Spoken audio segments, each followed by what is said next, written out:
Hello guys, कैसे हैं आप सब। हमने बुद्धिज़्म कंप्लीट कर लिया है। एक पॉइंट बच गया है उसका, आर्किटेक्चर। मगध एम्पायर के डिटेलिंग में उसको कवर करेंगे। और अगर आपको मेरी वीडियोस अच्छी लगती हों, इन्फॉर्मेटिव लगती हों, तो I request you to please subscribe the channel and share it, comment, like.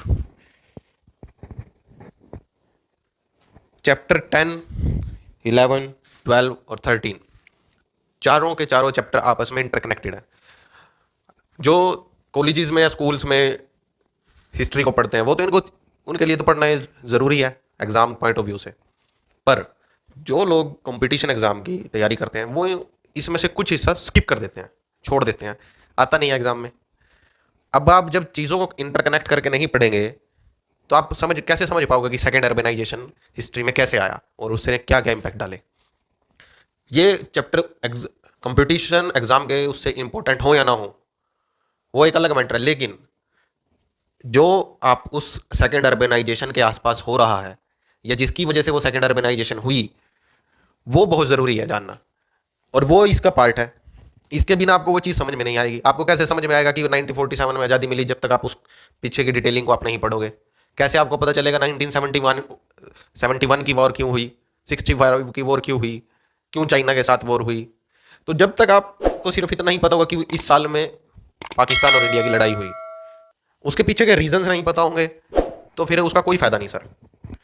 और ये चीज़ क्या है ना कि हमारी जो इंडिया में शिक्षा की जो एक चेन है ना सर, ये इसमें सबसे बड़ा ड्रॉबैक है रैशनलिज्म। रैशनलिज्म खत्म है बिल्कुल ही।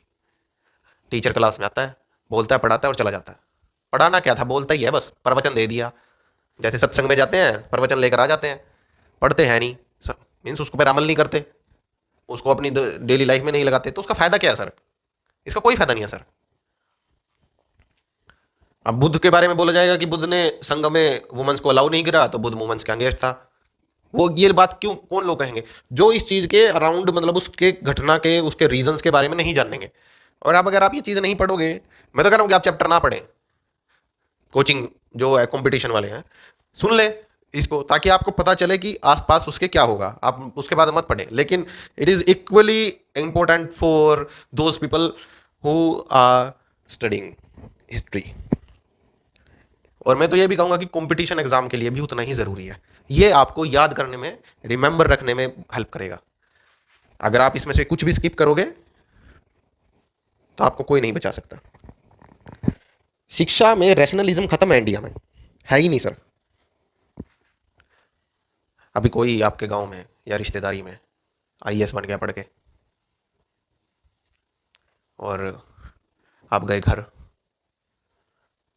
तो आपके पिताजी ने आपकी गर्दन पकड़ ली, हाँ जा, वो देख आईएएस बन गया, तू क्या कर रहा है यार, बन वो गया, फर्स्ट तुम गए।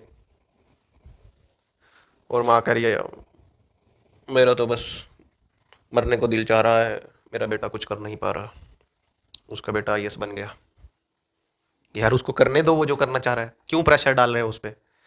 और आप बोल रहे हो नहीं नहीं मम्मी मैं जा रहा हूँ कोचिंग करने, अभी अभी मैं, आप बोलो मैं एडमिशन लेता हूँ, आईएएस की तैयारी करूंगा। Lack of rationalism. अब सोचो कि सब लोग आईएएस बन जाए, ऐसा पॉसिबल है? पहली बात तो पॉसिबल नहीं है। अगर पॉसिबल हो तो दुनिया कैसी होगी।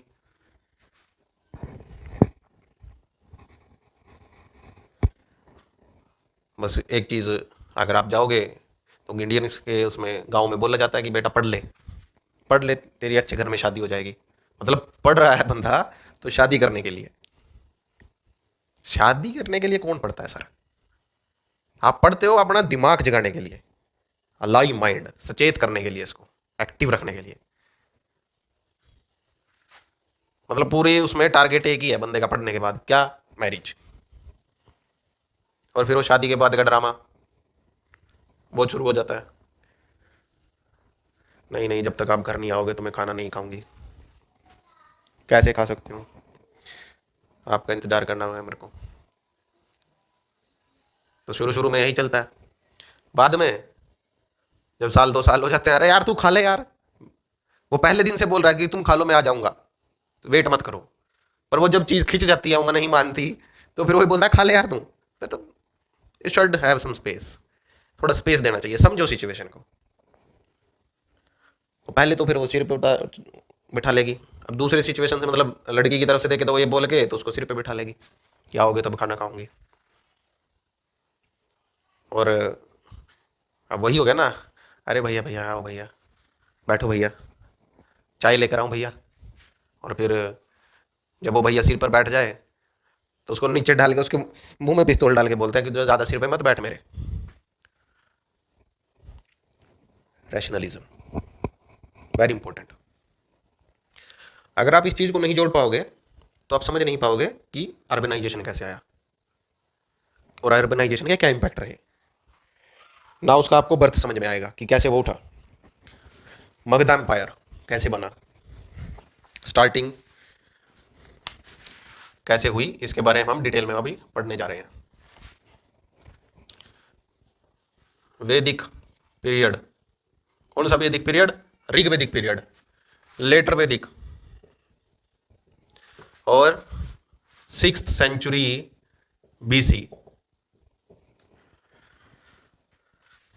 वैदिक पीरियड इकोनॉमी कैसी? पशुचारण, जितना कमाया उतना ही स्पेंड कर दिया, भरण पोषण वाली व्यवस्था। और क्या थे? जन, या इंग्लिश में लिखे तो जना, कस्बे, कबीलाई समाज, कोई स्टेट नहीं, नो स्टेट।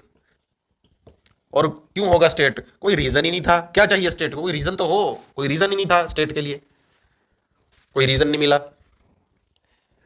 कबीलाई समाज, पूरू कबीला, मरता कबीला, कबीलाई समाज। लेटर वैदिक एज, आयरन की खोज lead to agriculture development, agriculture का में इंक्रीज होना। और state formation, Kuru, Kurukshetra, capital Hastinapur, second Indraprastha, Panchal, और बर्थ ऑफ स्टेट हुआ, स्टेट का जन्म हुआ,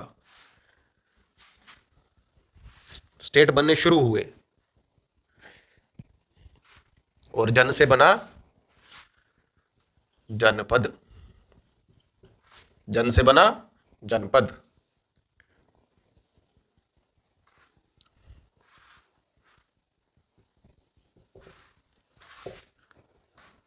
sixth century BC, agriculture surplus, agriculture surplus leads to thing. क्या दिया इसने? पॉपुलेशन इंक्रीज, राइज हो गई, और ट्रेड एंड कॉमर्स, इकोनॉमी कैसी हो गई? ट्रेड हो गई, एक्सपोर्ट शुरू हो गया, और जन से बने महाजनपद।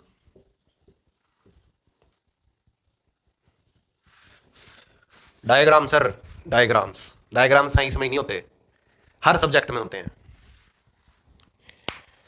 You all are going to fail, I am telling you. सब लोग फेल हो गए, सबके सब, अगर चीजों को नहीं जोड़ोगे। You all are going to fail. School में जाते हो ना सर आप, या गए हो, या ये कॉलेज में भी गए हो, कहीं आपको डायग्राम बना के नहीं दिखाए होंगे हिस्ट्री में। क्यों? आएंगे, बोल लेंगे, चले जाएंगे, प्रवचन दे रहे हैं सब लोग। कोचिंग सेंटर भी, सब कोचिंग सेंटर नहीं पढ़ाते इस तरीके से, बहुत से टीचर पढ़ाते हैं, बहुत से पढ़ाते हैं, लेकिन सभी नहीं पढ़ाते। You are going to fail my friends, all, सब लोग फेल हो गए अगर डायग्राम नहीं बनाओगे। हर सब्जेक्ट में डायग्राम बनाओ, पॉलिटी में बनाओ, क्यों नहीं बनाते आप लोग? कॉन्स्टिट्यूशन में बनाओ, पॉलिटी में क्या दिक्कत है? अमेंडमेंट कब हुआ, उसके क्या चेंजेस आए, फिर कौन सा अमेंडमेंट हुआ, उसके क्या चेंजेस आए, बनाओ, टॉपिक को पकड़ो। Don't think the article 14(1) is a topic, no, topic is a fundamental rights. Directive principle of state policy is a topic, उसके अंदर के आर्टिकल टॉपिक नहीं है। Finance, before GST this, after GST this, connect the things. मेरे तरीके से connect मत करो, मैं कोई आपको पढ़ा थोड़ी ना रहा हूं सर, पढ़ाया तो 12th तक जाता है बस, मैक्सिमम, मैक्सिमम टू मैक्सिमम। और उससे हद ज़्यादा होगी तो फर्स्ट ईयर, कोई भी first year, BA BSc BTech कोई भी। उसके बाद तो उनको ना भी पढ़ाए, वो खुद पढ़ लेंगे। मैं तो सिर्फ आपके साथ बात कर रहा हूं। आप अपने तरीके से डायग्राम बनाओ सर, फ्लो चार्ट्स बनाओ। इन वीडियोस का बनाने का यही मकसद है, और कोई मकसद नहीं है सर। आप सब्सक्राइब करेंगे तब भी आप अच्छा, नहीं करेंगे तब भी अच्छा, शेयर करेंगे तो बेटर है। मैं तो यही बोलूंगा कि सब्सक्राइब करने से पहले आप शेयर कर दें सर, कि भाई किसी के पास जाएगा, पता चलेगा, वो मेरा भाई वो भी सीख पाएगा, ये मेरी बहन सीख पाएगी। तो सर डायग्राम्स बनाओ sir, diagrams. So moving on to 6th century BC, हम आ गए हैं अब। डायग्राम नहीं बनाओगे ना सर तो फेल हो गए, 100% फेल हो गए, कोई नहीं बचा सकता आपको। 6th century BC, second urbanisation, agriculture surplus economy leads to agriculture surplus. सारे उसमें से नोट्स बनाने की जरूरत नहीं है sir, one chapter is a one topic of any, किसी भी बुक का, किसी भी बुक का एक चैप्टर एक topic. Suppose this Magadha empire, we are talking this, तो इसके अराउंड आप बनाए, नाम लिखें, बस हेडिंग्स। वो हेडिंग नहीं जो बुक में है, वो हेडिंग जो आपके दिमाग में जनरेट हो रहे हैं, वो हेडिंग। नहीं हो रहे तो करो, उस पर मेहनत करो, इस पर नहीं कि जो उसमें लिखा हुआ है, वो तो लिखा हुआ है, उसके पीछे क्या है वो समझो। उसके पीछे समझने की बहुत जरूरत है सर, उससे पहले आप समझोगे तो बहुत दिक्कत हो जाएगी, या उसी को सिर्फ समझोगे तो भी दिक्कत हो जाएगी। So trade and commerce, trade and commerce क्या आया इससे? Import, domestic demand, sorry not import, domestic demand और एक्सपोर्ट। इंपोर्ट भी हुआ, कुछ चीजें इंपोर्ट भी हुई, ऐसे हम डिनाई नहीं कर सकते इस चीज को। इसने क्या दिया? पैसा, मनी फ्लो। और ये दोनों टैक्सेशन सिस्टम, कर प्रणाली, कर व्यवस्था, लगान, लगान is separate thing but you can say taxation system. किसी भी शहर की, किसी भी शहर की सेटलमेंट, अब महाजनपद जो बनने शुरू हुए,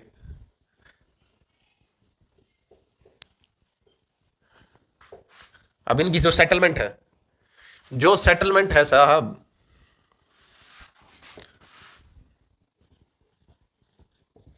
सेटलमेंट हमेशा दो चीजों पे डिपेंड करती है। एक, रॉ मटेरियल की एक्सेसिबिलिटी, रॉ मटेरियल आप कैसे पहुंचोगे? रॉ मटेरियल मतलब एज अ कॉमन पीपल आपको क्या रॉ मटेरियल चाहिए? खाने का सामान, किचन का सामान, तो आप क्या देखोगे? मार्केट। दूसरा, लोकेशन कैसी है? लोकेशन, अगर आप पूछो कि किसी से, कोई भी जो अच्छा पैसे वाला हो या कोई भी जिसके पास पैसे हो, और वो उससे आप पूछोगे कि आप दिल्ली में रहना चाहते हो, तो उसका पहला आंसर नहीं होगा। Reason, pollution. पहला तो पोल्यूशन ही होगा। दूसरा, पॉपुलेशन भी हो सकता है कि बहुत ज़्यादा भीड़ है यार रोड्स पे, मैं नहीं, वहाँ नहीं रहना। Location, settlements depend on raw material मतलब मार्केट, और दूसरी लोकेशन। और आप अपने घर को ही देख लो, लोकेशन मतलब आप सोचोगे कि यार मैंने घर बनाना है, कोई प्लॉट लोगे तो सोचोगे कि हाँ यहाँ से मार्केट, हाँ ठीक है 15-20 मिनट दूरी पे, कोई बात नहीं। ट्रांसपोर्ट, रेलवे स्टेशन, वो ठीक है, आधे घंटे की देर, ठीक है ये भी। तो आप ऐसी चीज़ों को ट्रेस करते हो। Second reason for Mahajanapada, this is the first one. Second,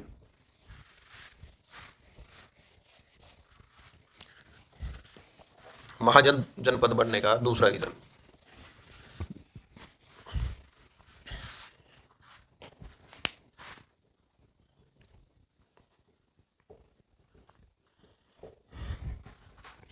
diagrams बनाओ सर, डायग्राम्स। पीछे भी हम डायग्राम बना के आए हैं, फ्लो चार्ट बना के आए हैं, हर चीज़ फ्लो चार्ट में बनाने की कोशिश करी गई है। वो मेरा तरीका था, उसमें कमियां हो सकती हैं हजार, आप अपने से बनाएं सर, कॉपी मत करें, नासा की तरह कॉपी मत करें। नासा से मेरे को याद आया एक, आपको क्या कभी सोचा आपने कि गंगा जल, the river Ganga, Holi river, आप उसका पानी भर के ले आओ कभी भी घर पे, 15 साल रखोगे, 20 साल रखोगे, तब भी वो वैसा ही रहेगा, चेंज नहीं होगा। रीजन बिहाइंड द पवित्र गंगा, ये एक रीजन है सर, स्ट्रॉन्ग रीजन। कभी भी देख लेना, आप घर पे ले आओ, पी के देखना उसको, और आप घर पे जो आपके पानी है उसको बोतल में रखना, और उसको देखना आप 7-8 दिन बाद वो कैसा हो जाएगा और वो कैसा रहेगा, बिल्कुल भी खराब नहीं होगा। जो केमिकल कंपोजिशन है ना उस पानी की, वो उस पर आज तक रिसर्च नहीं कर पाया कोई भी। ये नासा वाले कॉपी कैट लोग ड्रामेबाज बोलते हैं हमने वहां तक कर लिया, ये देखो ना, अब हम उस दिन से बता रहे हैं वैदिक टाइम से कि गंगा पवित्र है। केमिकल कंपोजिशन ऐसी है उस पानी के H2O के पीछे भी कुछ और है सर, कुछ और। जैसे मैं बोल रहा हूं ना कि बुक्स में जो लिखा है उसके पीछे क्या है उसको आप देखें सर, तो उस पानी में भी ऐसा है सर। तो गंगा की पवित्रता का रीजन एक ये भी है। So second is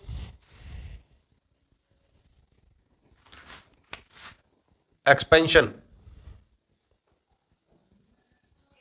of trade and commerce. Expense शुरू भी हुआ और एक्सपेंड भी हुआ। कैसे? सिल्क रूट से कनेक्ट हुआ, हमने बात करी थी ना स्टार्टिंग में, वैदिक टाइम पे हम डिस्कस कर चुके हैं। दारावन हिंदू कुश की पार्ट तक, एरिया तक आ गया, वहां तक कब्जा कर लिया, और जो रूट था वो कनेक्ट हो गया किससे? सिल्क रूट से, और एक्सपोर्ट शुरू हो गया। सिल्क रूट, सिल्क रूट से कनेक्शन। अब सिल्क रूट क्या है? Connecting between, connection between east and west, Europe, Saudi Arabia, Iran, Afghanistan. अभी चला हुआ है ना चाइना का सिल्क रूट को कनेक्ट करने का, ये वो कंसेप्ट रोड बना रहे हैं ना, मतलब या बना लिया है, बल्कि किसमें? पीओके में। Another diagram I am going to show you sir, ये लेकर आया हूँ, we are going to discuss it. Wikipedia पे अवेलेबल है, महाजनपद लिखोगे तो आ जाएगा, आप चाहें तो देख लेना।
So this is silk route,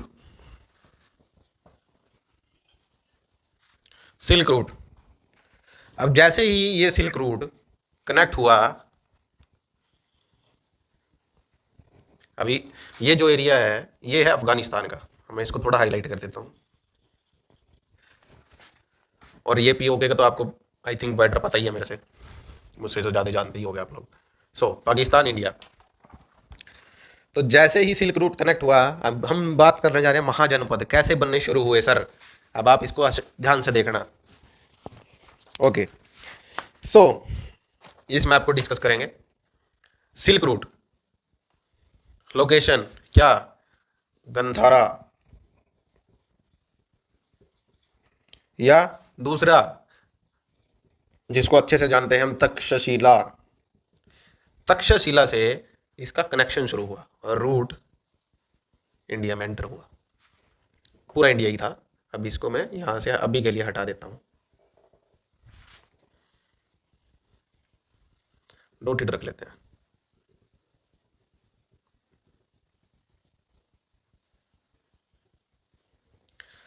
तो इंडिया में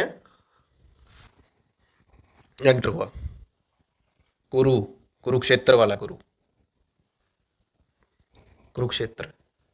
Saraswati river, ancient river, Indus के टाइम की रिवर, मैं कहूँ इंडस के टाइम की रिवर, इंडस वैली के टाइम की रिवर, कुरुक्षेत्र। नेक्स्ट,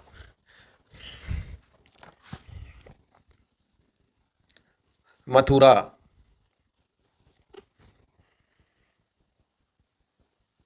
पंचाल की राजधानी क्या थी? काम्पिल्य। काम्पिल्य भी इस पे है, लेकिन हम आगे चलेंगे। वत्सा, 16 महाजनपद बने सर, 16। वत्सा से आगे मगधा, और मगधा से आगे था अंगा, और ये फिर जाके रूट गया कंबोडिया में, मलेशिया, इंडोनेशिया, कंबोडिया।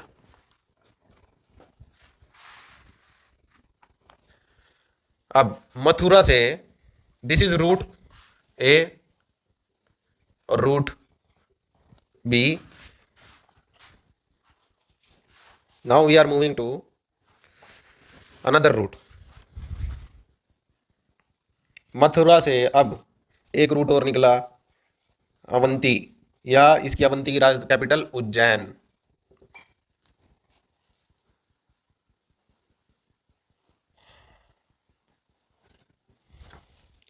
और ये चला गया डेक्कन में।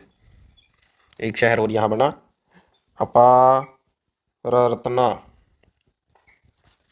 कलिंगा यहां है, जिसको अशोक ने कैप्चर कर लिया था। दिस इज रूट सी।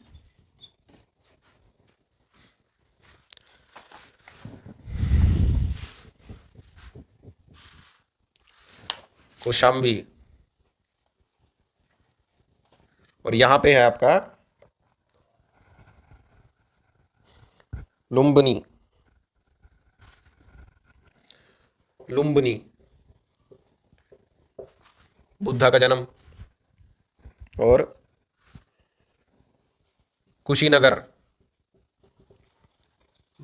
बुद्धा की डेथ। तो दक्षिणापथ और उत्तरापथ, दो पथ हमारे पास बने। बुद्धिज्म कैसे स्प्रेड हो गया चाइना में,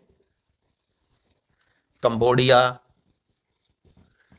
इंडोनेशिया, कैसे स्प्रेड हो रहा है सर बुद्धिज्म? रूट कनेक्शन की वजह से। भाई जाने के लिए रास्ता तो चाहिए। श्रीलंका में कैसे चला गया? राम सेतु की वजह से। Another proof of Ram Setu, the Buddhism in Sri Lanka.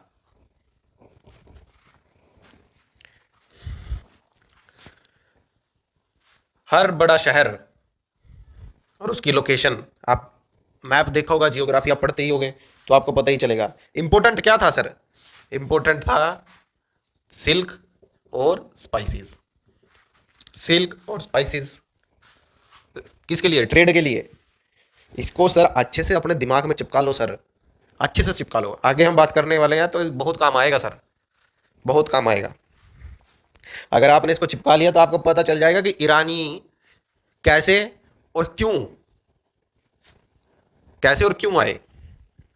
Economy is equal to sir, सारे पॉइंट इकोनॉमिकल है। Magadh, Vatsa, Mathura joining point, Avanti starting point of Dakshinapatha, Taxila connection point.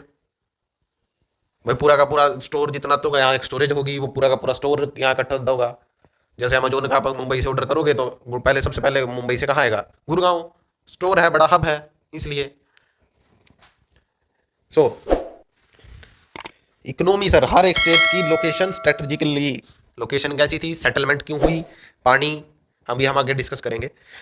Economy sir, economy पहले इंपॉर्टेंट है। Economy is equal to state, माँ है स्टेट, स्टेट की जान है economy.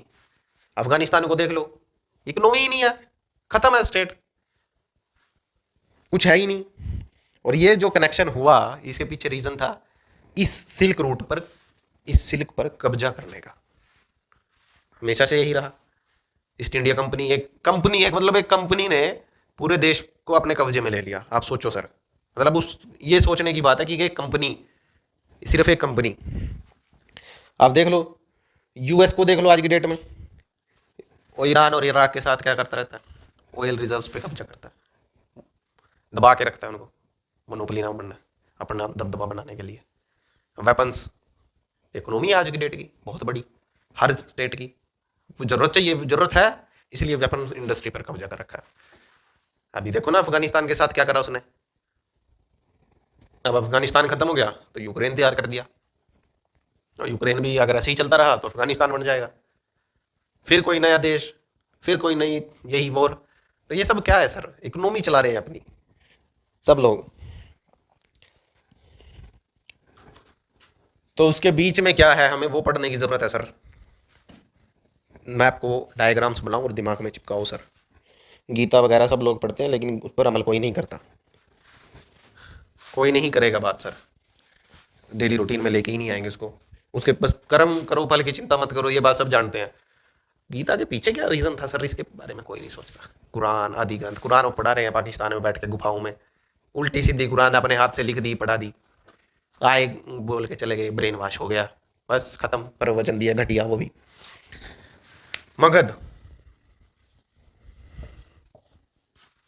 Magadh land क्यों बना, अभी बात कर रहे थे ना, लैंड सपाट, फर्टाइल, नदियों। अब तो चलो थोड़ी सिचुएशन चेंज हो गई। कैपिटल पाटलिपुत्र बाद में बनी, राजगिरी पहले थी। Okay, moving on. Centre, centre point of route B, centre point, इस रूट का सेंटर पॉइंट। रीजंस मगध के जनरेट होने के, एम्पायर बनने के मगध का क्या कारण थे। Next, iron resources, Jharkhand, Chhattisgarh, iron resources. Why Kalinga is captured, iron resources, Orissa, iron resources, reason is resources. Next, Ujjain, starting point Dakshinapatha का। रीजंस बता रहा हूं इसके कि क्यों ये बने। मथुरा का भी middle joining point of route A और route C, sorry route B और route C, Ujjain. Next, iron, Madhya Pradesh. Third, marble, Rajasthan पास नहीं है।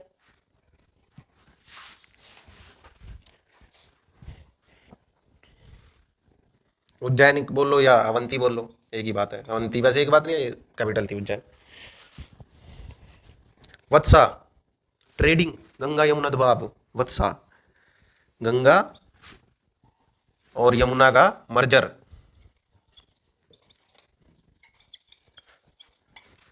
दोनों रूट हैं, गंगा में आप के थ्रू आप चले जाओ, यमुना के थ्रू आप चले जाओ, रूट, वाटरवे। और गंधारा तो, और ये तो आपको पता ही है इंपॉर्टेंट क्यों था। Mathura, again Yamuna, Ganga.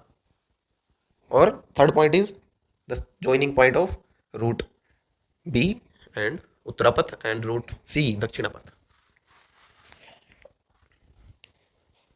Sharks, capital Lumbini, बता चुका हूं मैं। महाजनपद का जन्म क्यों हुआ, उसके रीजंस हमने ये आपको मैप में समझ में आएंगे सर, जब आप मैप डिजाइन करोगे, बिना इसके समझ में नहीं आना। महाजनपद क्यों बने,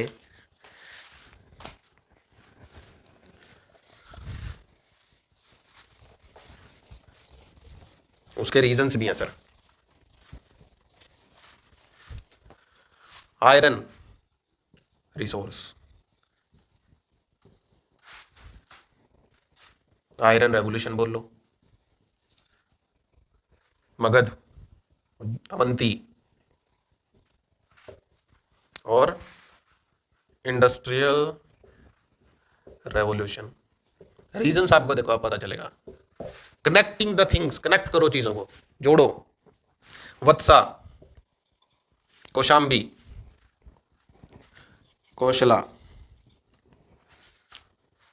इंडस्ट्रियल रेवोल्यूशन के बाद या उसके टाइम पे ब्रिटेन। किसका जन्म हुआ? ब्रिटेन, फ्रांस, पुर्तगाल और Spain.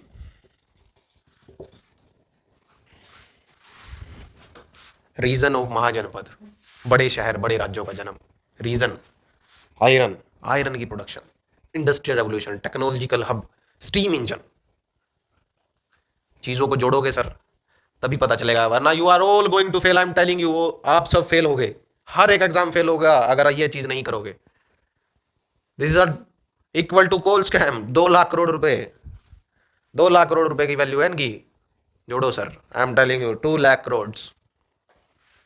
Subscribe the channel if you want more. जय हिंद।